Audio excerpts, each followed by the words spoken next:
शिवरात्रि का एक बहुत ही बड़ा महत्व है। प्रकाश आपके मन की एक छोटी सी घटना है। प्रकाश शाश्वत नहीं है, यह सदा से एक सीमित संभावना है, क्योंकि यह घट कर समाप्त हो जाती है। हम जानते हैं इस ग्रह पर सूर्य प्रकाश का सबसे बड़ा स्रोत है। यहाँ तक कि आप हाथ से इसके प्रकाश को रोक कर भी अंधेरे की परछाई बन सकते हैं, परंतु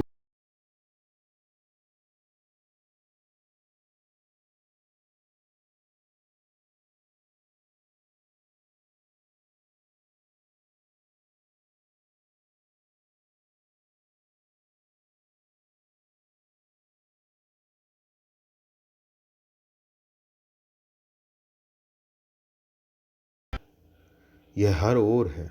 इसे किसी के सहारे की आवश्यकता नहीं है। प्रकाश सदा किसी ऐसे स्रोत से आता है जो स्वयं को जला रहा हो। इसका एक आरंभ व अंत होता है। यह सदा सीमित स्रोत से आता है। अंधकार का कोई स्रोत नहीं है, यह अपने आप में एक स्रोत है। यह सर्वत्र उपस्थित है, जो हम शिव कहते हैं। तब हमारा संकेत अस्तित्व की उस असीम रिक्तता की ओर होता है। इस रिक्तता की गोद में सारा सृजन घटता है।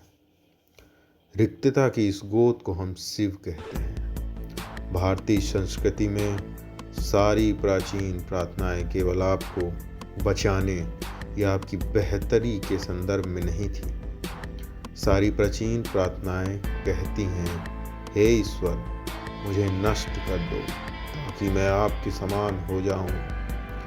जो हम शिवरात्रि कहते हैं, जो कि माह का सबसे अंधकारपूर्ण दिन है, तो यह एक ऐसा अवसर है कि व्यक्ति अपनी सीमितता को विसर्जित करके सृजन के उस असीम स्रोत का अनुभव करे जो प्रत्येक मनुष्य में बीज रूप में उपस्थित है।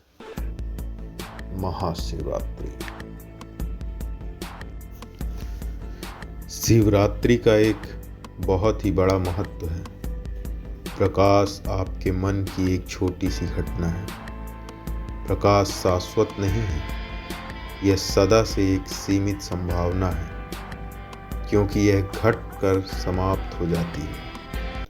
हम जानते हैं इस ग्रह पर सूर्य प्रकाश का सबसे बड़ा स्रोत है।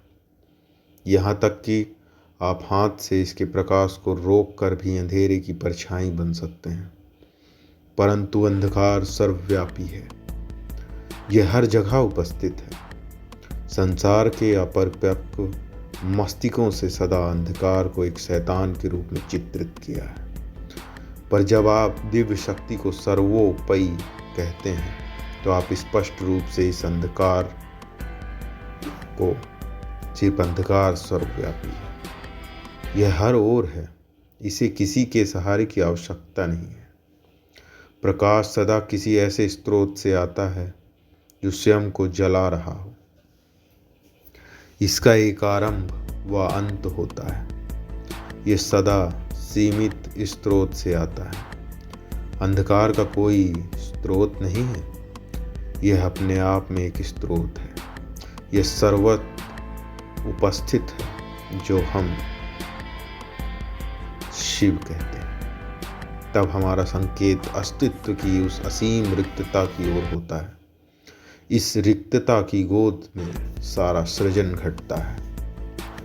रिक्तता की इस गोद को हम शिव कहते हैं। भारतीय संस्कृति में सारी प्राचीन प्रार्थनाएं केवल आपको बचाने या आपकी बेहतरी के संदर्भ में नहीं थी। सारी प्राचीन प्रार्थनाएं कहती हैं, हे ईश्वर, मुझे नष्ट कर दो ताकि मैं आपके समान हो जाऊं।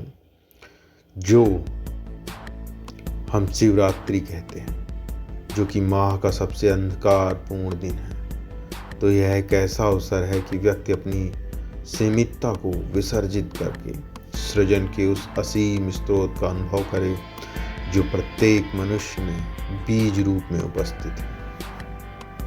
महाशिवरात्रि।